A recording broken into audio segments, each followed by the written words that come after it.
नमस्कार सांग मैंने आज थिला श्रावण मासर सेकेंड सोमवार।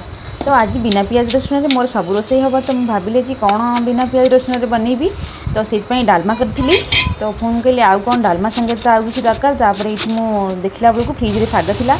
तो साग आणिकी धोई धाइकी काटिकी मुझे कखारू आलू छोट छोट काटी देती। ये कढ़ई में कखारू आलू लुण हलदी सब पकईकी फ्राए कर देती। फ्राए कर सारा पर देखो साग भजा मोर ये होता। मुझे किचन क्लीन करके गली मो पुओ को आने बस पलि आसाला। तो आणिकी आसली पुणी आसला बेलू कहला मामा चलो दुकान जावा। दुकान गला पुणी जूस आणिकी आसला और सान पुओ चॉकलेट आणिकी आम घर को आसलु। घर को आसला बेलू देखला बेलू लिफ्ट चलुनी। तो फिर आम सीढ़ी रे फिर ऊपर को आसलु। आसिक देखो ये थकान मारिकी पड़ जाए सोफा उपर। तो पानी पी कौच हो केते शांति लगिला मते। तो ये मुझे बाढ़ी देली खाइबा को। डाली छुंक करनी आसिक डाली छुंक कर खाइबा को बाढ़ी देती। तापर डाली गोलेकिरी से खाइला। ये टिके लंका और लुण लेंबू टिके चकट दौची। आम ओडिया मानकर तो यही टिके लंका लुण लेंबू हो गले किसी दरकार नहीं।